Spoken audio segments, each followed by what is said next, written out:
What is up, YouTube? What is good? What is good? What is good? We have the self-destruction of YBN Nahmir. We're gonna watch this video real quick because I'm eating right now. So, yeah, man, let's go. We're gonna start this while I'm eating it, right?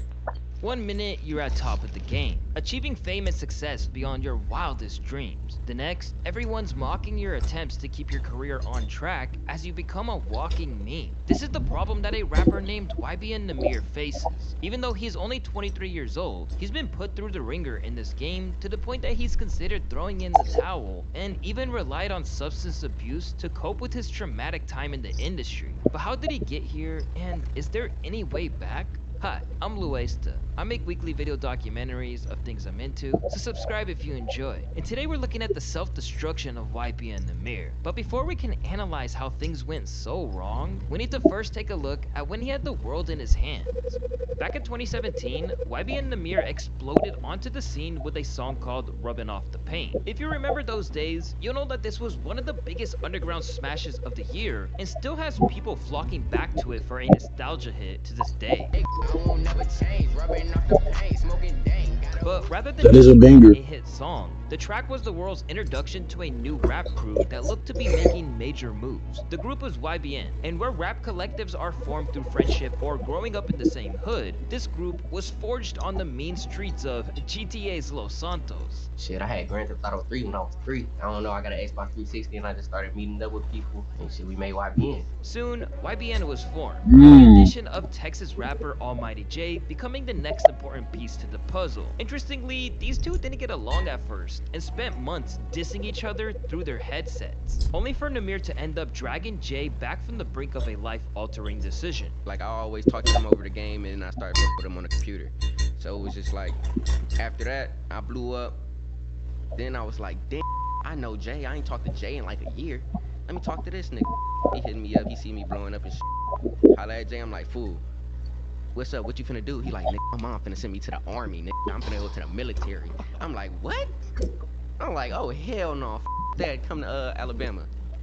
So he just leave without his mom's permission. Looking back at where their relationship would go, it's crazy to think that it was Nahmir who actually guided Jay towards entering the rap game officially. But maybe that little bit of animosity should have been a warning sign for things to come. Ran by Nahmir and his friend Glizzy with a whole host of other rappers and creatives under their umbrella, Nahmir kept making moves, even landing a coveted Lyrical Lemonade video co-sign with Bounce Out with that in January of 2018. That is a banger. By summer, he'd secure a XXL freshman class. That is a banger, bro. Everybody wanted a piece of him. Since I came out with Rubbing Off the Pain, you know, there's been other artists that's like been co-signing me and helping me out, you know, like Bryson Tiller, he made a remix to my song. Drake, he shouted me out on his Instagram. Chris Brown, he posted my video like right when it came out. Adding to the momentum of their crew was their newest addition, Cordae. However, this would be the first mistake that Nahmir made in his rise to the top. But right before we talk about how Cordae became a nightmare for Nahmir, let's take a moment for a word from our sponsor, Aura. Everyone watching this has a phone, which means that we have all W sponsor, bro. Link, original video link in the description, by the way. Bring a track from Cordae. Big thanks to Aura for supporting us. And now let's get back into the video. After hearing a track from Cordae, then known as Entendre, and his brother Simba, Nahmir agreed to meet up with him in LA, and soon he joined the YBN crew. But over time, the platform provided by Nahmir would go on to help Cordae to achieve Grammy nominations, co-signs from Dr. Dre, and features with Eminem, Anderson .Paak, and Pusha T. At one point, Bro was even named the next J. Cole, and some people even thought he was better than him. But back then, he was just another rapper in the shadow of Nahmir. Around the time that Cordae came aboard, this is when Nahmir started to lose control of the narratives of his music and the content of his bars. Besides Cordae being seen as the better rapper, Nahmir encountered another problem, which was the fact that he was seemingly a fake gangster. If you've ever heard one of his classic tracks or heard one of his music videos, you'll know that Nahmir leaned into the role of a gangster rapper. The only problem was that Yes, in sir. interviews, Nahmir made it known that he was a pretty hardcore gamer as a kid, not a gangbanger. Mm-hmm. And even as his fame increased, he didn't really steer away from the hours he'd spent running around the virtual trap. Niggas not trying to see me in GTA 5. All that shit, assault rifles only, all that shit free aim, bitch. Parma says it seemed at the time this would be the first inkling of a weakness that he showed to the world. And once they had it, they ran with it. Particularly when he tried to retell his own life history as if he made it from the trenches. I'm from Birmingham, Alabama.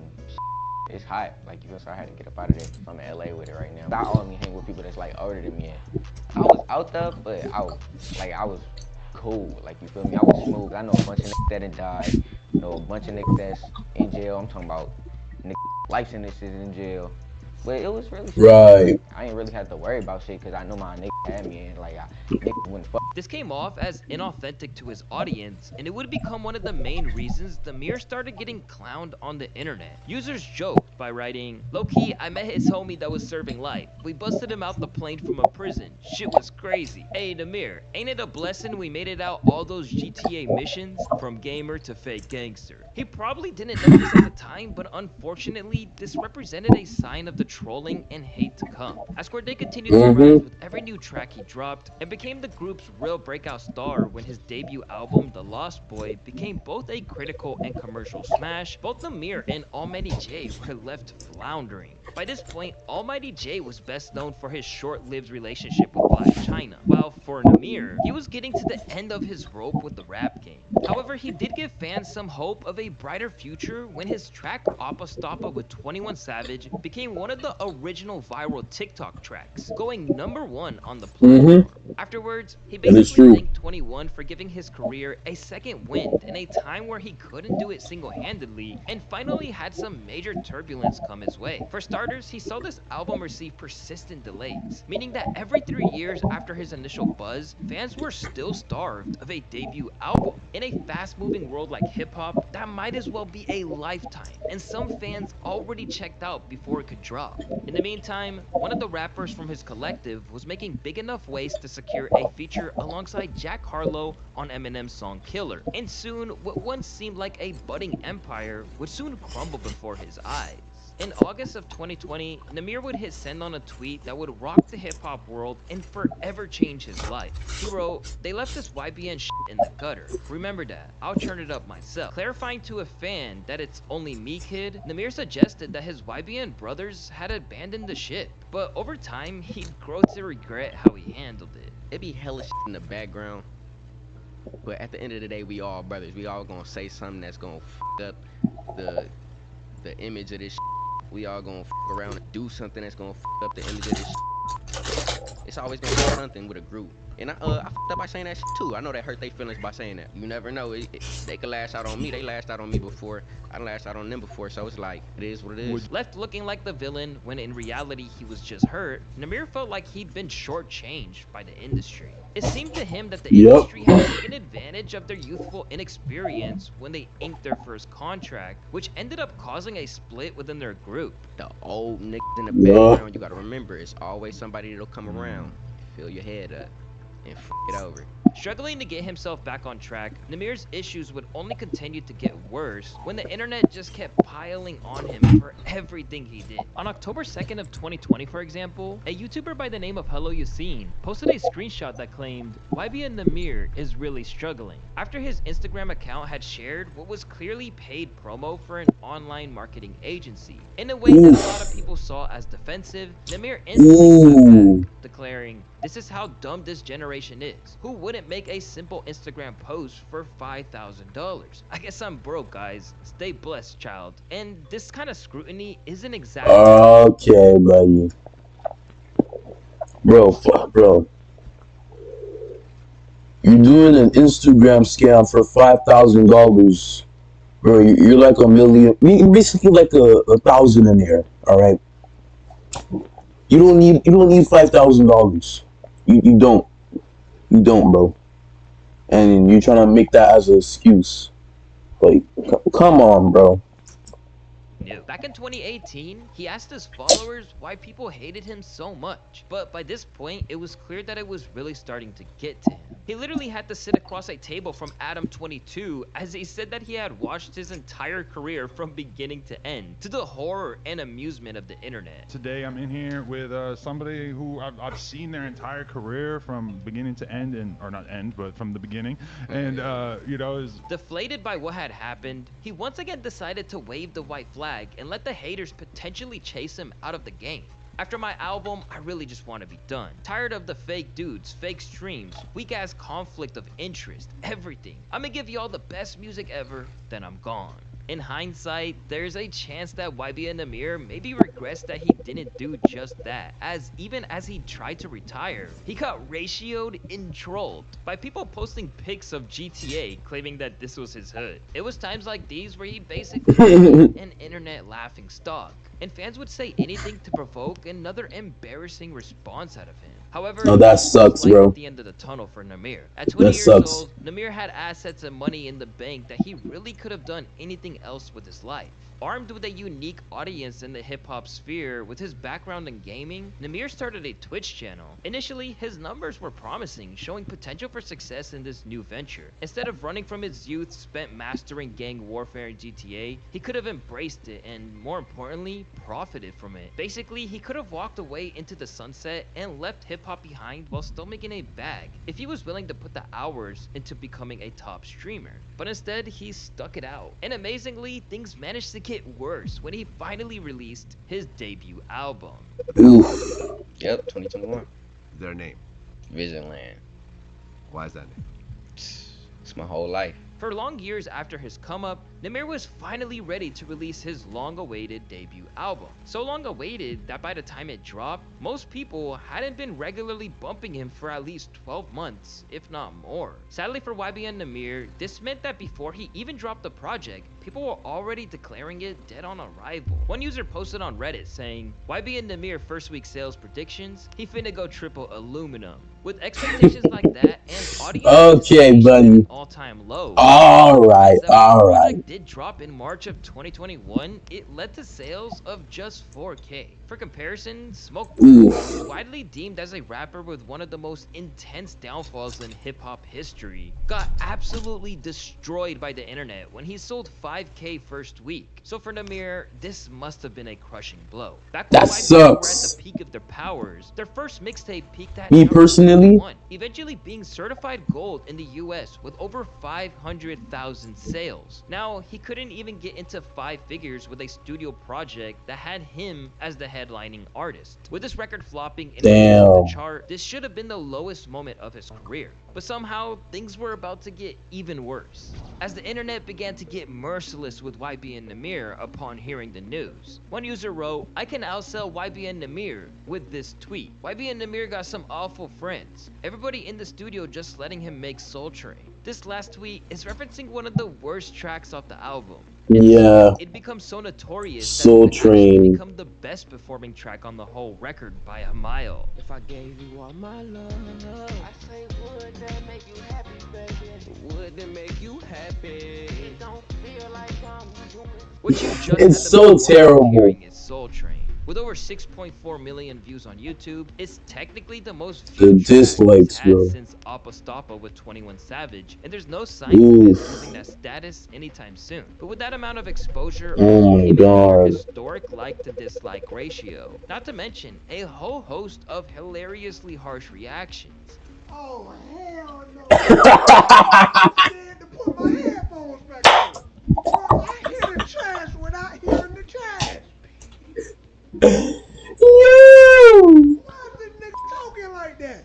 Bro, it sound like somebody pulling your neck. This song is nothing short of a miracle. Yo. A friend of mine heard this song and was able to get out of his wheelchair to walk out the room. Other songs, such as Wake Up, received similar treatment. Nah, that's Though not crazy. to this extent. Initially, Nahmir tried to take it in stride and promised to regroup and bring back the sound of the old days. It took a lot for Visionland to come out. I'm back on that old YBN shit though. Watch how I make the world shut the f*** up. but it's safe to say that after Soul Train, the damage was done. Because when people already expected it to be awful, all it took was the news that a house they track as downright terrible as that for them to join and pile on.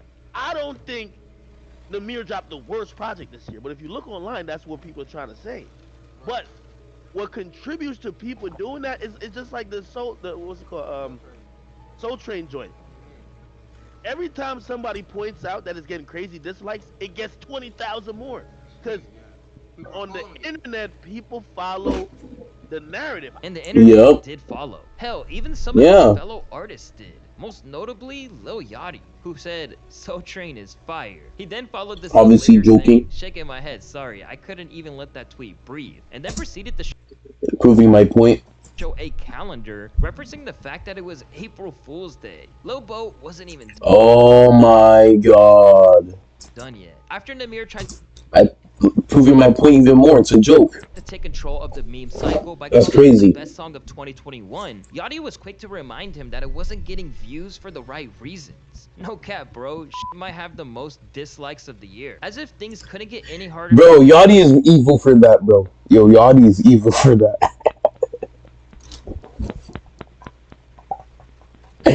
Yo! Imagine getting bamboozled by another rapper. Oh my gosh, bro. Bro.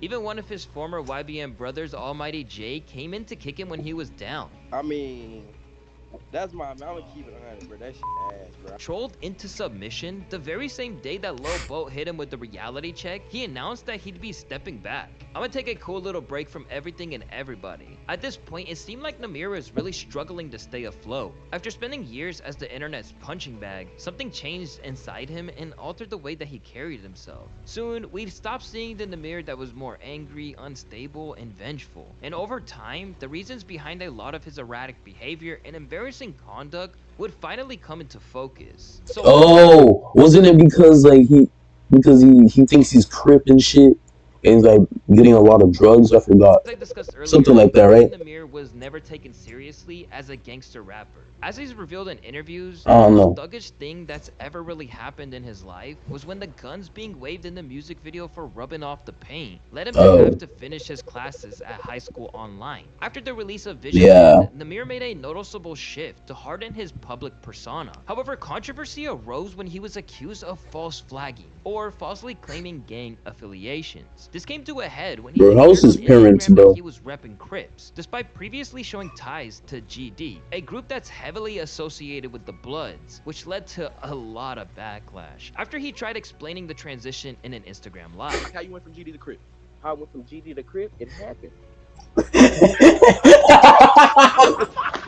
And within weeks of that tough talk getting That is a classic. That's a classic. underway, he found himself in another beef. This time with none other than Almighty J. It started to capitalize on the celebrity boxing wave by claiming he wanted to fight Nahmir, with Nahmir responding by saying, So when y'all see Cuz hurt with all them black eyes, niggas ain't hit him with no bottle this time. Tell nigga drop a location in Houston, we gonna pop out.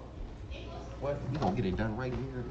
to which Jay claimed that he was once again trying to portray a fake image. You don't pop nigga. You went live and said you whoop nigga. You don't whoop nigga. You went live and said nigga know how you get down. Although this just seemed like a surefire way to up their relevance after both That sucks, bro. flopped, Nahmir was soon That telling sucks. everyone that he was going to get active on Jay. Once again, the rest of the world simply wasn't buying it, with Nahmir suddenly talking. Bro, Nahmir kept it, bro. Wait, what? Once again, Bro, let me see. Bro, Nahmir kept it so hard. Jay was so calm, smiling. Nahmir looked like a little nerd, but in his mind, he's the biggest gangster. the world simply wasn't buying it. With Holy Nahmir suddenly shit. talking like he had the body count of King Von, and making Jay, who's younger than him, seem like the mature one. Even people like academics that had previously tried to shoot him some bail now had no choice but to come down on him. I'm gonna be honest, Nahmir, you look horrible here. You look horrible here. You look like someone who's self-destructing and spiraling when it looks like you're lashing out on somebody. At some point, it got so bad that Nahmir was basically a parody of himself, repping cities he wasn't even originally from while arguing with trolls via voice notes. You're from Fort Worth, bro. Let's be honest, nigga. I'm from North Long Beach. Like, nigga, do you filthy? Like, really beat your nigga. All that little lifting weights and all that is out. Like, that do not matter. You really good, bro. And then shoot you in your face right after, cuz, like, come to Fort Worth and beat your ass and shoot your mama house up, dude. Be honest with yourself. Hearing Nahmir tell someone else to be honest with themselves seems very hypocritical by now, because the more and more he tried to perpetuate this gangster image, the more he got clowned by anyone with actual street credentials, with someone even claiming that Nahmir is Slim Jesus, minus the admitting everything's a gimmick part. Without any real context, Nahmir's behavior just seemed straight up bizarre. In a matter of 4 years, he went from a rapper— If you getting, bro, if y'all didn't see my Slim Jesus video, see it. It's in the channel. Alright, it's in the channel, alright? Just look through the videos. Watch the Slim Jesus video and like, bro, like comparing YBN to Slim Jesus, bro, is crazy. They are similar in some way, bro. who had a unique They are very flow similar. and sound that looked like it might have some real longevity to it, to just another MC who'd let the industry and the pressures of living up to an image essentially destroy them. In the process, he left fans going back to his old hits and wondering just where it could have all gone wrong. 2017, rubbing off the pain. 2021, rubbing off the potential. But soon, Nahmir would make an admission to the world that made his years of erratic antics seem a little easier to understand. In 2022, Nahmir opened up about his struggles with alcoholism, detailing how he'd been struggling for 3 years and how it's changed him to the point that he'd lost so many loved ones. After he got it out of his system, it seemed like Nahmir managed to get on something close to a positive track again. Suddenly, all the bravado was gone, and a more humble, honest version of the rapper re-emerged in interviews. He even acknowledged that everything he had been through online had gotten to him. I'm not the type of person that just, oh yeah, I'm not gonna check my YouTube comments or Instagram. I check all that shit. And I'm like, damn, I really saying this? I was just on my motherfucking side. I'll be like, damn, I be feeling hurt in the motherfucking house.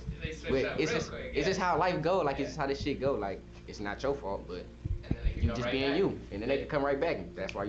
That's the part of maintaining and keeping your goal structure. That same year, he was reminded that even if hip-hop's online world had pretty much written him off, the industry actually hadn't. To the surprise of everyone, Nahmir inked a new deal with Def Jam, becoming the first person since 2006 to make the jump across the aisle after being on the Atlantic roster. Since then, he's been steadily dropping music, even catching the audience's attention with tracks like Bows, sounding like a throwback to the days he was hungry, and giving fans hope for the future. If he keeps going with this flow, he might come back. But addiction doesn't often give him that easy, and he's recently revealed that he's heading back to rehab. This time to hopefully get the demons off him once and for all. Rehab soon, he tweeted recently. Understanding your addiction and admitting to it is the first step. Pray for me on this hard journey. I'm not out here doing hardcore drugs, he continued. Man. I'm addicted to alcohol. I just need a little help, that's all. I pop perks here and there, smoke some weed, normal shit, but I do feel my body failing. I gotta be here for the people that are here for me in the long run.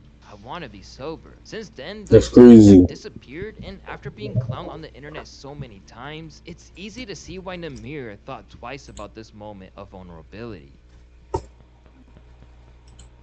Yeah, man. Thank y'all for watching, bro. Thank y'all for watching this video. I really appreciate it. Follow the Twitch, like and subscribe. All that, bro. Please. Let's reach 100, and yeah, bro. See ya, bro.